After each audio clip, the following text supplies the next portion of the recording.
Evolutionary podcast coming your way. Another exciting episode. Steve and the Mobster joining me. How's it going, man?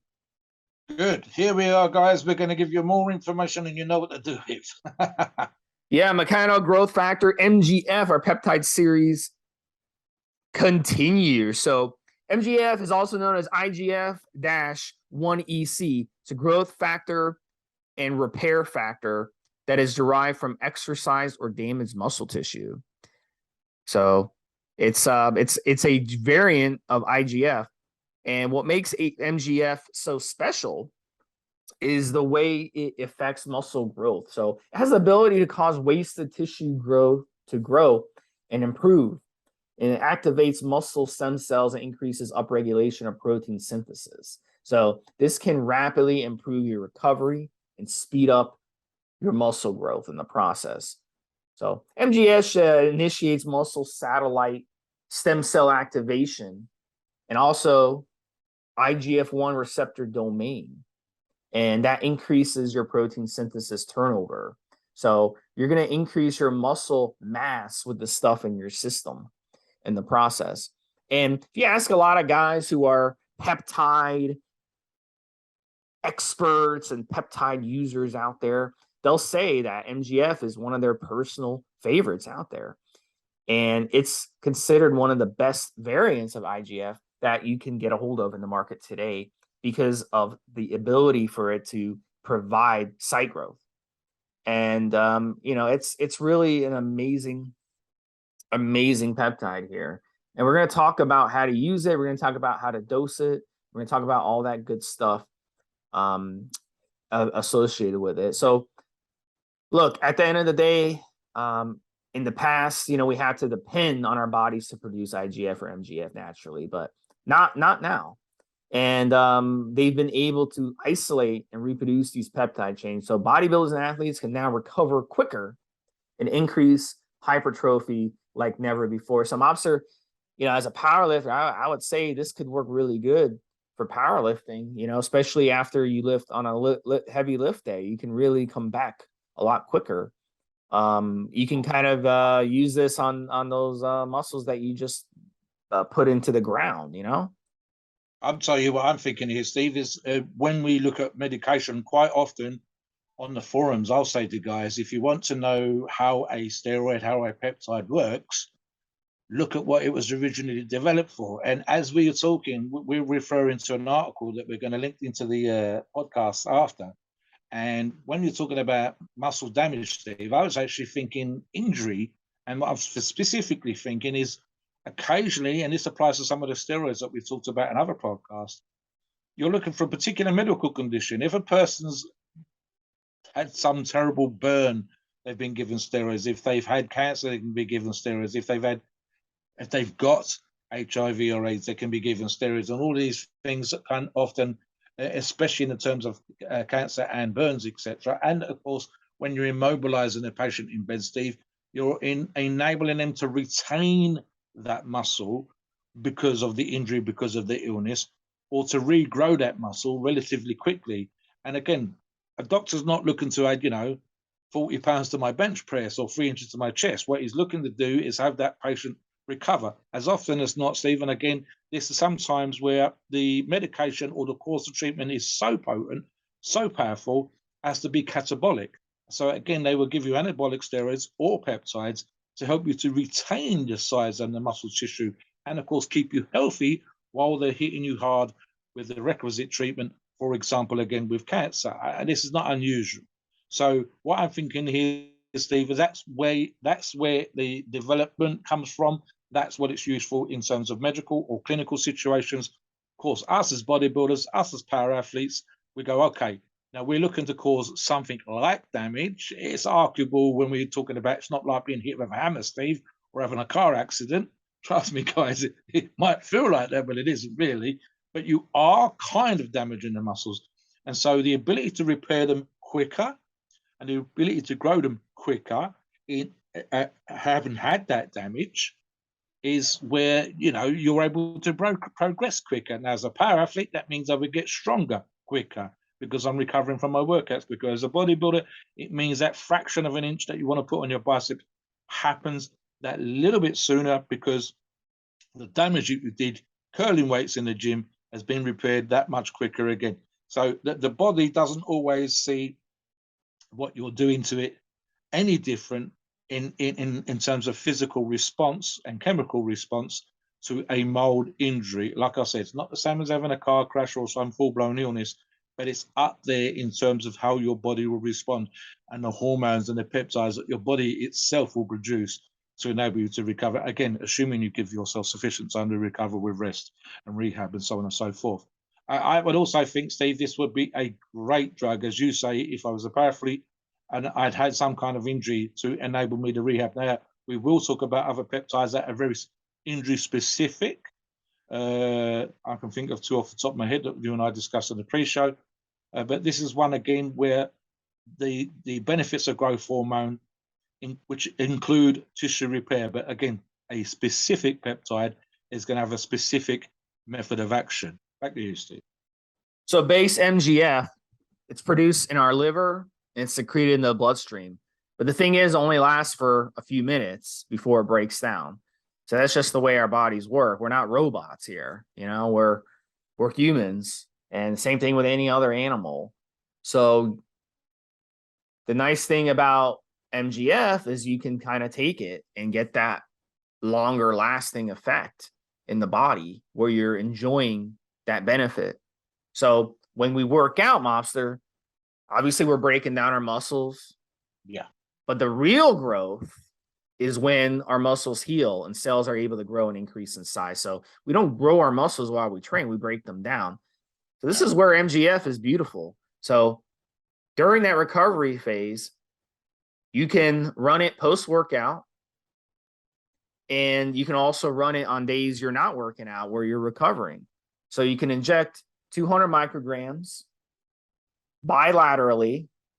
You can do it sub-Q or you can do it intramuscular, and it's going to bind to receptors and actually help recover the damaged muscle tissue better than IGF-1.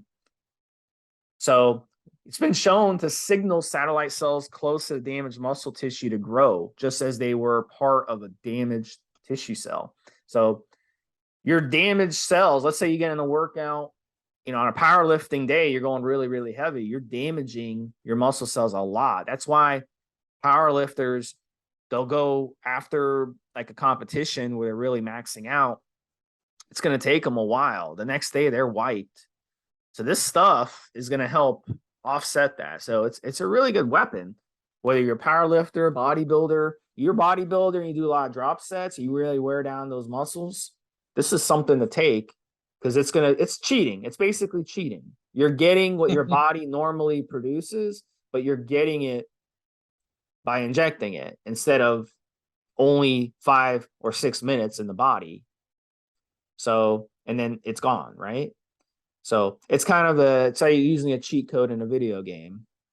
So in the process, you're going to create new muscle tissue while you're recovering the already existing muscle. So it's a double whammy. So, I mean, expect to get stronger and expect to build more muscle that you wouldn't have ever dreamed on this stuff. Imagine stacking it with anabolic steroids. It's a hell of a stack together if you want to build a lot of muscle mass, right, and get stronger. Kind of scary in my mind. What you would, this is why guys high levels use these peptides. It's definitely cheating. Listen, as you get older, it's going to get harder to get that satellite cell regeneration. That's not going to happen the same way when you're 35, 40, 45, 50 as you were when you're 18 or 20 or 25, right? So you're going to have age-related muscle loss, and you're not going to be able to create new muscle cells. So MGF fills in those gaps. It increases the availability of muscle cell production. Recovery times from damaged muscle tissue are going to decrease, and your muscle obviously is going to have a hell of a lot easier time getting bigger in the process. So that sounds really good, right? It sounds really, really good. So look, at the end of the day, wouldn't that be nice, Mobster, to have this kind of benefit going in your body? Oh, for sure, man. One of the things that our article refers to, listen to this one, guys. And again, We question this as a thing that's going to happen every single time, but some studies show that muscle mass increases of 20% from a single MGF injection. Now that would be in rats, of course. And as I've mentioned in a previous podcast, Steve, the stuff that they're going to get rats to do, whether it's swimming till they drown or dragging weights around their pen or whatever else, is stuff that you should never do or will never do in order to enhance muscle growth. But when you're talking about a 20% increase, even if we dispute the percentage, and even if we said it might take more than one injection, which we are saying, that if a fraction of that as an increment on a regular basis is going to make a hell of a difference. I would argue, Steve, in terms of training, I would probably want this person, the athlete, male or female, to be 100% on point with their food, 100% on point with their training, and arguably with the rest of their PEDs. And then because you are that focused and because you are doing exactly what needs to be done, you introduce a peptide like MGF. That's where I think the magic's going to happen. Trust me, guys, this is not one of those things where you've got lots of money and you take MGF and you train half-assed in the gym and you eat junk food and you party on weekends and you expect stuff to happen. Your body's going to be producing a bunch of other hormones, a bunch of other peptides, and you're just literally not putting in the work.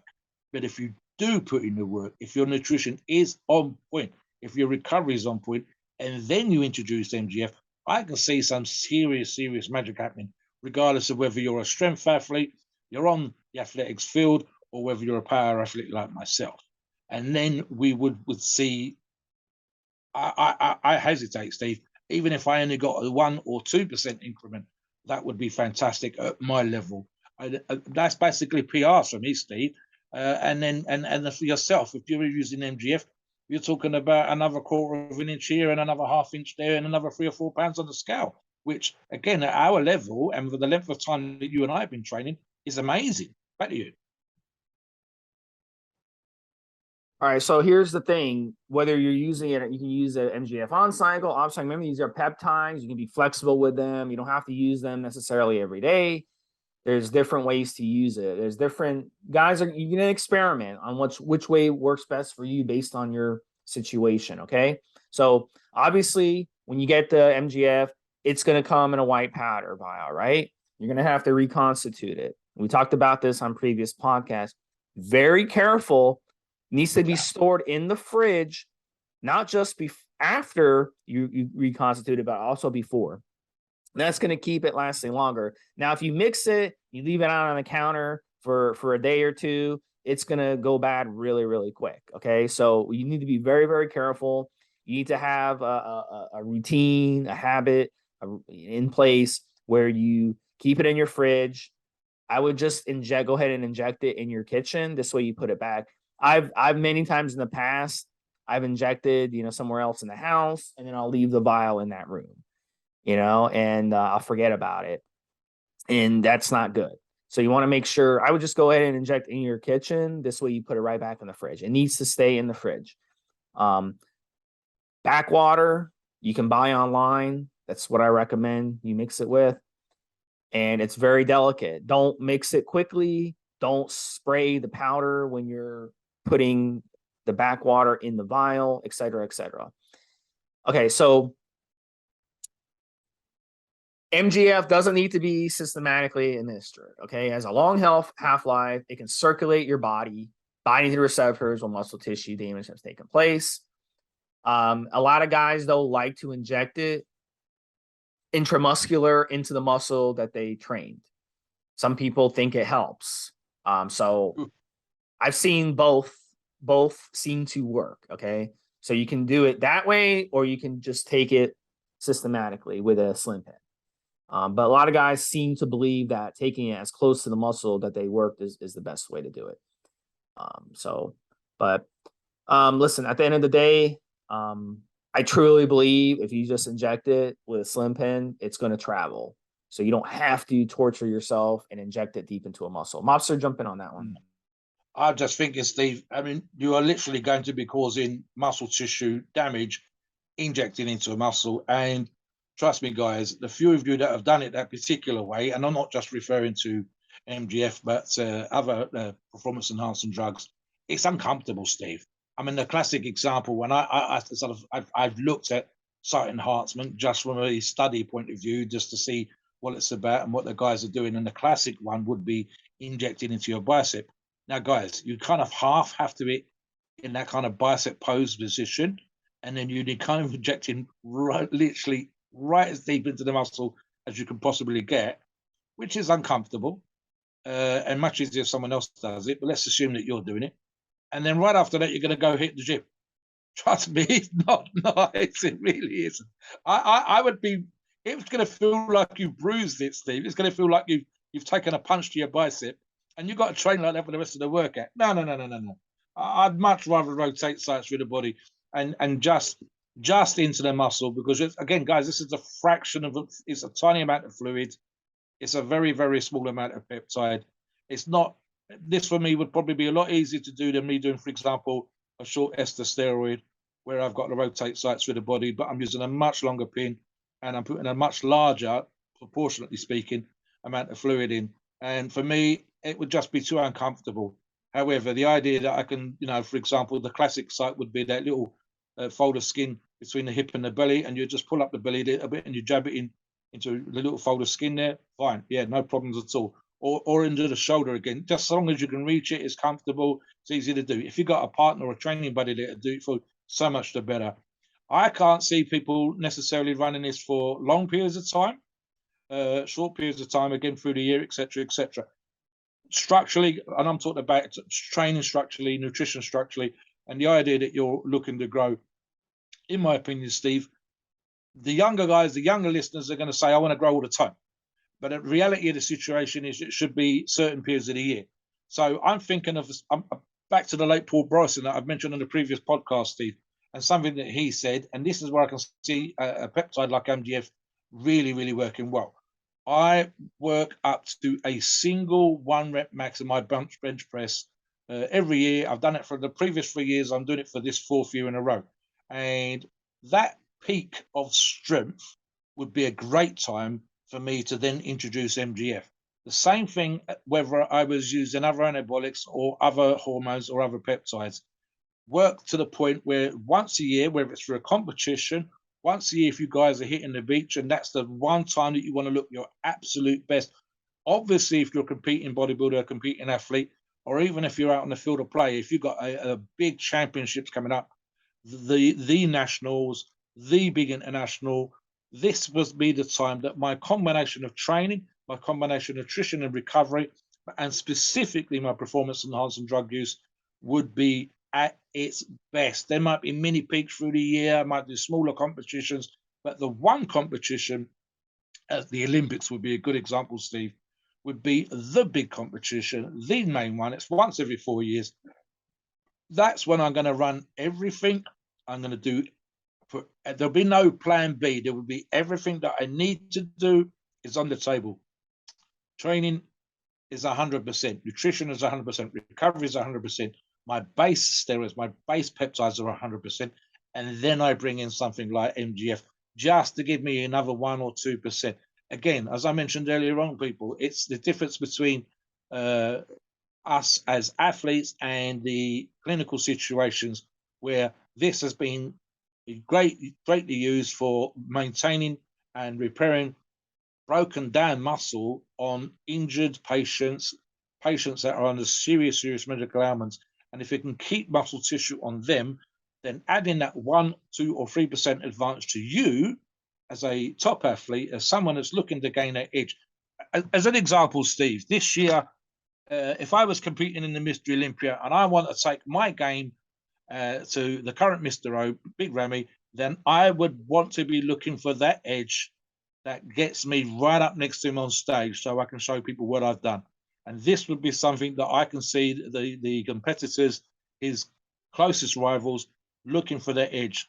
For you guys out there listening to this podcast, it's definitely one that you should consider. Previous one that we just done on the show before would be about increasing your appetite. This is about increasing your recovery. and giving you another 1 or 2% more. It makes more of a difference at this particular point when you're competing, when you're looking for an edge. Back to you, Steve. All right, so let's talk about how to use it. So there are 2 different MGFs out there. If you go shopping, there's going to be MGF and there's going to be PEG MGF. So straight off the bat, the main difference between the two is that the PEG MGF is going to have a longer half-life in the body.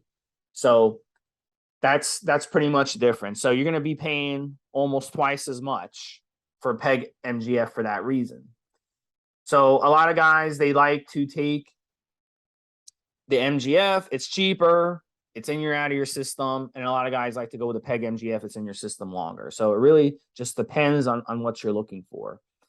All right. So here's the thing, though, about taking. I think in either situation, it makes more sense to take it post-workout. And then I'll take it on recovery days. Now, if you take it, you don't want to take it with IGF-1. A lot of guys like to stack them together. So you don't want to take MGF pre-workout because it has to fight for position with the IGF-1 because they both try to bind for the same receptor. So don't take it before you're training. Take it after. And also rest days are really good to take MGF because you're going to have lower IGF-1 during this time, and it's not going to compete with the MGF that you're injecting. So it's going to be able to help with your recovery that way. So your IGF-1 will spike into a workout. So don't take it around that time. Take it after or take it on your rest days. 200 micrograms would be a good one. 200, some guys go up to 400 micrograms, and using a slim pin is a good idea. So that's pretty much the self-explanatory on how to use it. It's not that complicated at all. Now, if you use the PEG MGF, you want to really, to get the most out of it, it's got to be in a situation where you're not working out for at least 24 hours if you want to get the most out of it. Because if you take it and then 8 hours later, you're back in the gym working out, then your IGF-1 is going to spike and they're going to compete, and it's not going to help your situation. So you want to kind of do it. It's really good for recovery. So if you're planning on doing a nice 24-hour recovery, take it, and then you can just cruise into your recovery, and it's really going to make a difference. Then your next workout, you're gonna be like, wow, I feel great, So that's the key with the MGF. Now the price on the MGF can range from anywhere from $25 to $40 for 2 milligram vial. So it's, let's do the math on that, Mobster. Let's say you take 400 micrograms and something's 2 milligrams. So you're looking at, if it's 200 micrograms out of 2 milligrams, that's what, 10 injections. I'm just thinking, Steve, 5 to 10 and 10. I'm just trying to do. So you got 5 so if you did 400 micrograms, one vial would be 5 injections. So the price isn't that bad. I mean, if you're paying $40 and you're getting 5 injections out of it to run 400 micrograms, it's not that expensive. Look at it this way, Steve. I'm going to tell you a couple of things here. It's a price of a good cup of coffee from one of our very big name brand coffee shops. And trust me, guys, the difference this is going to make into your life is right up there in terms, but way, way, way more than a mocha chocolate super latte, God knows whatever else with froth and cream on, and it's costing you $6 or $7 when this is costing you the same per dose. What I will say, and I reiterate something I said in the previous podcast, Steve, bearing in mind it just sounds like me and Steve struggled there for a second. When it comes to the math, when it comes to the dosing, when it comes to the mixing, and making sure that you use the right amount of bacteriostatic water for preparation, when it comes to the storage, come onto the forum and double check. I will sometimes yank your chain as a member because your math's so poor, but seriously, this is where you're going to make sure you get it right. We want you to mix it properly. We want you to store it properly. We want you to get your value for money. And we want to make sure that you're using the right dose at the right time. For me, Steve, this is a recovery drug. 100% because of the way that we've just been talking about is a recovery drug. It is a drug that's going to enhance your recovery on your rest days. As Steve said, I was going to say it's slightly tongue in cheek, Steve. It's not rocket science, but it kind of is at this particular point in time when we're talking about IGF receptors fighting with MGF and so on and so forth. You want to make sure that you're using MGF at the right time, in the right place, for the right reason, because there's no point, as Steve said, taking it around a workout when your IGF's going to spike. So it actually becomes, this is why sometimes in bodybuilding it says who's the better doctor, who's the better scientist. This is actually one of those times where the knowledge of how it's used, what your body does with it, is worth knowing. Now, that might mean, and we talked about this, and in fact, one of the articles here says take note. It really means take notes. Write down when you took it, when you had the best results. If you take it around a workout and you're not getting the results, then you need to take it out on a non-workout day, on a recovery day. That makes sense. That's why we're telling you to do that. And again, we've seen guys come onto the forums and struggle with the math. Come on, ask. We will advise. And of course, in that situation, Steve, we'll have our calculators ready so that we know what we're talking about when it comes to the math. But like I said already, it per dose, run properly, it's a price of a good cup of coffee from Starbucks, or over here in the UK, Starbucks or Costa. And if you're prepared to spend that kind of money on a cup of coffee, then you shouldn't be bitching about $5, $6, $7 for a dose of MGF. And again, it doesn't have to be used every single day. It's on your recovery days. I train 4 days a week, Steve. That means I'm recovering on 3 days a week. So if I was using MGF, that's $21 a week, which I'm not being funny, guys. If you can afford anabolics, if you can afford performance drugs, if your nutrition's on point, if you can afford the training fees and all the rest of it, then an additional $21 a week is nothing to aid your recovery. And again, if I was a competing bodybuilder, for example, and I wanted an edge over my competition, then an extra $20 a week is, to be crude, fuck all.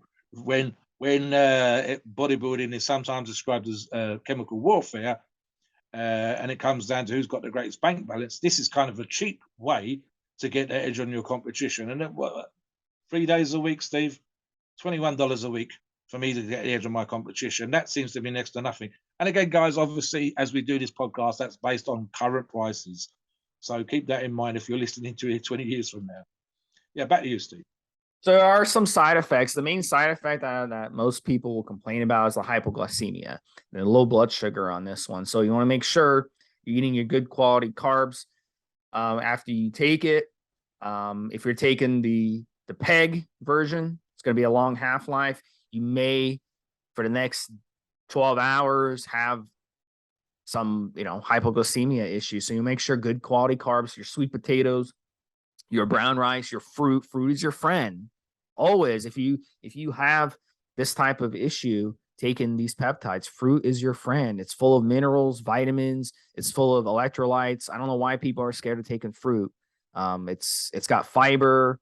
I mean, it's amazing. They're mostly made up of water. So don't be scared of your fruit. Good quality organic fruit is really, really good idea. It's much better than drinking fruit juice or drinking Gatorade or drinking any of this other crap. It's all sugar. All right. Yeah. So get some good carbs along with the MGF. If you're taking the short acting MGF, the hypoglycemia won't be as much as an issue. It's going to be in your system a lot quicker. So a lot of guys who are prone to hypoglycemia, you might want to go just straight MGF and not go with the PEG MGF. All right. Now, rare issues, low blood pressure, pretty rare though, and then swelling of extremities is a third one that some guys may experience. But those are really uncommon. Maybe start with 200 micrograms and see how you do before you start upping it to 300 or 400 micrograms. But do not exceed 400 micrograms. Do not exceed 400 micrograms. All right, Mobster, any final thoughts that you want to add before you take us to the disclaimer? I think this is good, man. I'm excited to see you log this one. It's certainly an interesting one for me, Steve. And as you say, when we do these podcasts, we're learning sometimes or relearning information that we're giving to you guys, because it's a nice refresher for us when we're putting these things together. I would say on your nutrition, guys, sometimes I can understand with the distractions of life and business and work and whatever else that gets in the way. When we're talking about recovery days, that doesn't mean to say you haven't got to go to work and put in a 9-10 hour shift or whatever else. So here's the thing. I know guys out there. I know I go to the gym with, and I've certainly been to the gym with members back like this back in the day, where they are on point, whether they're on cycle, Steve, or they're on point when they're training. And I mean, if, like, for example, me, Monday, Tuesday, Thursday, Friday training, that's when they're on point. But they get real slack at the weekend. We get you guys when they're talking about, because you're young, they're partying, they're going to the pool party, they're having a couple of beers, etc., etc. Those days when you're not in the gym, when you're recovering, are super important. And when your nutrition needs to be on point on those days, if anything, arguably, Steve, more than on your training days. But ideally, of course, it would be on all your days. Now, there's no point using any kind of peptide if your diet is crap. If it's real poor, if you're struggling with appetite, listen to the previous podcast. If you're just not getting the food in. And as Steve said, if, for example, you got the side effects using fruit instead of grabbing some sugary drink or some bar of chocolate or something stupid like that. And again, it's one of those things that it's a small difference over a longer period of time where you don't see the gain today, you don't see the gain tomorrow, but you might see the gain a week down the road. And that's just because you're eating clean, because you're eating healthy food, and you're recovering slowly but surely. Now, you enhance that growth, you enhance that recovery with a peptide like MGF. Your nutrition must be on point. Your training must be on point.